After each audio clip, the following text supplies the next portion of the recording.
హైదరాబాద్లో real estate వ్యాపారం పుంజుకుందా పడిపోయిందా?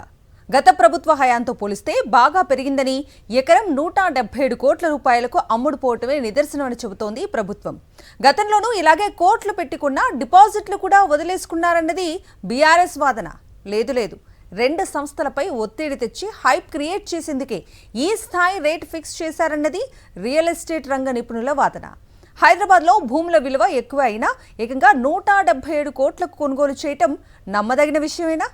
కొద్ది నెలల వ్యవధిలోనే ఇంత పెద్ద మొత్తంలో పెట్టుబడి పెట్టేంత మార్పు వస్తుందా? సీనియర్ జర్నలిస్ట్ కొమనేని శ్రీనివాసరావు విశ్లేషణ చూద్దాం.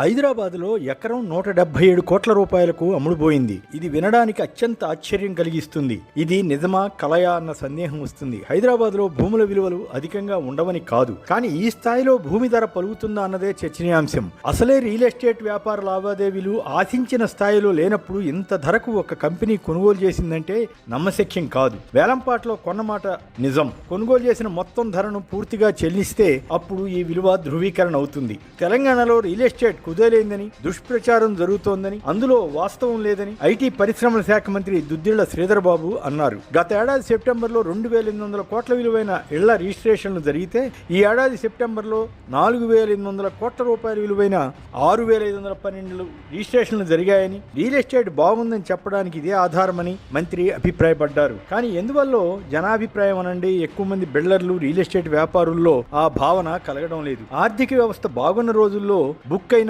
ఇళ్లు, అపార్ట్మెంట్ల రిజిస్ట్రేషన్లు ఇప్పుడు జరుగుతుండవచ్చని, ప్రస్తుతం ఏ మేరకు కొత్తగా బుక్ అవుతున్నాయో చూడాలని వారు అంటున్నారు. ఇదేదో తెలంగాణకి ఈ సమస్య పరిమితమైందని అనడం లేదు. దేశవ్యాప్తంగా కూడా రియల్ ఎస్టేట్ కాస్త మందగించిందన్నది వారి వాదన. హైదరాబాద్ నాలెడ్జ్ సిటీలోని రాయదుర్గులో 7.67 ఎకరాల భూమిని తెలంగాణ పారిశ్రామిక వస్తుల కల్పన సంస్థ కొద్ది రోజుల క్రితం వేలానికి పెట్టింది.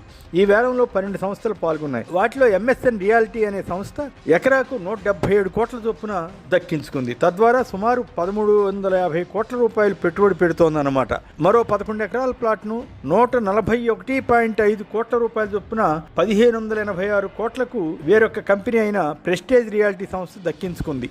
ఈ వేలంపాటల ద్వారా ప్రభుత్వానికి 2913 కోట్ల రూపాయల ఆదాయం వస్తుంది. ఇది కాకుండా రిజిస్ట్రేషన్, స్టాంప్ డ్యూటీ మొదలైన వాటి రూపేణా కూడా మరో 225 కోట్ల రూపాయల ఆదాయం వస్తుంది. ఇది వాస్తవ రూపం దాల్చడానికి కొంత సమయం పడుతుందని అంటున్నారు. ఎందుకంటే గత అనుభవాల్లో ఇలా భారీ మొత్తాలకు వేలంపాటల్లో కొనుగోలు చేసిన వారు కొంతమంది ఆ తర్వాత తమ డిపాజిట్ ను వదులుకున్నారు తప్ప డీల్ ను పూర్తి చేయలేదని చెబుతారు. కానీ ఇప్పుడు కొనుగోలు చేసిన ఈ రెండు పెద్ద సంస్థలు ప్రముఖమైనవి కావడంతో వారు వాయిదాల పద్ధతిలో చెల్లించవచ్చన్న అభిప్రాయము ఉంది. కేసీఆర్ ప్రభుత్వం ఉన్నప్పుడు 2023లో కోకాపేట వద్ద ఎకరం 100.75 కోట్ల చొప్పున భూమి అమ్ముడుపోయింది. దాంతో పోలిస్తే ఇప్పుడు 75% అధికంగా ధర పెట్టినట్లు అవుతుంది. హైదరాబాద్ సాధిస్తున్న సుస్థిరాభివృద్ధి, గ్లోబల్ బిజినెస్ హబ్గా మారడం, మౌలిక వస్తువులు తదితర కారణాల వల్ల ఎకరా 177 కోట్లకు పెరిగిందని అధికారులు వ్యాఖ్యానిస్తున్నారు. తెలంగాణ ప్రభుత్వం అనుసరిస్తున్న విధానాలపై పెట్టుబడిదారులు పెట్టుకున్న నమ్మకానికి ఇది నిదర్శనమని కూడా టీజీఐఐసి ఎండి శశాంక్ అభిప్రాయపడ్డారు. నిజంగానే ఈ స్థాయిలో వృద్ధి ఉంటే హైదరాబాద్కు తిరుగు ఉండదు. ప్రభుత్వానికి నిధుల వరద పారుతుంది. కానీ ఇదేదో హైప్ క్రియేట్ చేయడానికి ప్రయత్నమైతే పెద్దగా ఫలితం ఉండదని రియల్ ఎస్టేట్ రంగ అనుభవజ్ఞులు చెబుతున్నారు. ఎంత పెద్ద రియల్ ఎస్టేట్ కంపెనీ అయినా భవిష్యత్ అంచనాలపై ఆధారపడే లావాదేవీలు సాగిస్తుంది. గతంలో ఇలాగే 100 కోట్లకు ఒక సంస్థ వ్యూహాత్మకంగా కొనుగోలు చేసింది. దానికి కారణం ఏమిటంటే ఆ ప్రభుత్వ స్థలం పక్కన ఆ సంస్థ వారికి 50 నుంచి 100 ఎకరాల భూమి ఉందట.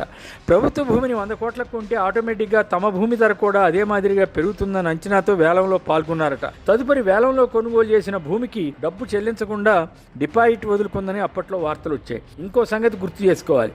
ఇటీవలే హెచ్ఎండిఏ హైదరాబాద్ శివార్లలో 103 ప్లాట్లను వేలం వేస్తే కేవలం 3 మాత్రమే అమ్ముడుపోయాయట. అప్పుడు 500 కోట్లు వస్తాయని ఆశిస్తే కేవలం 38 కోట్లే వచ్చాయి. కొద్ది నెలల వ్యవధిలోనే ఏకంగా ఎకరా 177 కోట్లకు కొనేంత మార్పు వస్తుందా అని కొందరి సందేహం. తెలంగాణలో బీఆర్ఎస్ పాలన చివరి రోజుల్లో రియల్ ఎస్టేట్ పడిపోవడం ఆరంభమైంది. కాంగ్రెస్ ప్రభుత్వం వచ్చాక రియల్ ఎస్టేట్ మరింతగా దిగజారిందన్న అభిప్రాయం ఉంది. దీన్ని కప్పిపుచ్చడానికి రేవంత్ ప్రభుత్వం ఏదైనా మాయాజాలం చేసి ఉండాలని బీఆర్ఎస్ నేతలు వ్యాఖ్యానిస్తున్నారు. 2 ప్రముఖ సంస్థలపై ఒత్తిడి తెచ్చి ఇతరత్రా మేలు చేస్తామని ఆఫర్ ఇచ్చి ఈ స్థాయిలో ధర పలికేలా చేసి చేశారన్నది కొందరు అనుమానం. అయితే తెలుగు రాష్ట్రాల్లో హైదరాబాద్కు ఉన్న డిమాండ్ ఎప్పటికీ పడిపోదని, ప్రస్తుతం ధరలు వచ్చినా రాకున్నా భవిష్యత్తులో బాగానే ఉంటాయన్నది ఎక్కువ మంది అభిప్రాయం. కాకపోతే దాదాపు 1400 కోట్లు పెట్టి 7 ఎకరాలు, 1556 కోట్లు పెట్టి 11 ఎకరాలు కొనుగోలు చేసేంత పరిస్థితి ప్రస్తుతం ఉందా అన్నదే పలువురి సంశయం. ఈ రెండు కంపెనీలు కనుక నిర్దిష్ట గడువు ప్రకారం డబ్బును చెల్లించి వేస్తే అప్పుడు రేవంత్ ప్రభుత్వానికి విశ్వసనీయత వస్తుంది. అలాగే హైదరాబాద్ బ్రాండ్ ఇమేజ్ అమాంతంగా పెరిగిపోతుంది. దీని ప్రభావం రేవంత్ సర్కార్ చేపట్టిన ఫ్యూచర్ సిటీపై కూడా పడుతుంది. అక్కడ కూడా గణనీయంగా రేట్లు, కొనుగోళ్లు, అమ్మకాల లావాదేవీలు పుంజుకుంటాయి. ఇప్పటికే రీజనల్ రింగ్ రోడ్ల నిర్మాణం, హైదరాబాద్ విజయవాడ రోడ్డు వెడల్పు, కొత్తగా అమరావతికి గ్రీన్ ఫీల్డ్ ఎక్స్ప్రెస్ హైవే వంటివి చేపడతామని ప్రభుత్వం చెబుతోంది. ఇవన్నీ కార్యాచరణకు వచ్చినప్పుడు హైదరాబాద్ రియల్ ఎస్టేట్ బాగా పుంజుకునే అవకాశం ఉంది. ఇంతకాలం న్యాచురల్గా గ్రోత్ ఉండడం వల్ల భూముల ధరలు పెరిగాయి. అయితే ఇవి మరీ పెరిగిపోతే, మధ్యతరగతికి అందుబాటులో లేకపోతే కొనుగోళ్లు తగ్గే అవకాశము ఉంటుంది. వాణిజ్య అవసరాలకైనా ఇదే సూత్రం వర్తిస్తుంది. వేలాది మందికి ఉపాధి కల్పించే రియల్ ఎస్టేట్ రంగం హైప్ కోసం కాకుండా నిజమైన గ్రోత్తో ఉండాలని ఆకాంక్షిద్దాం.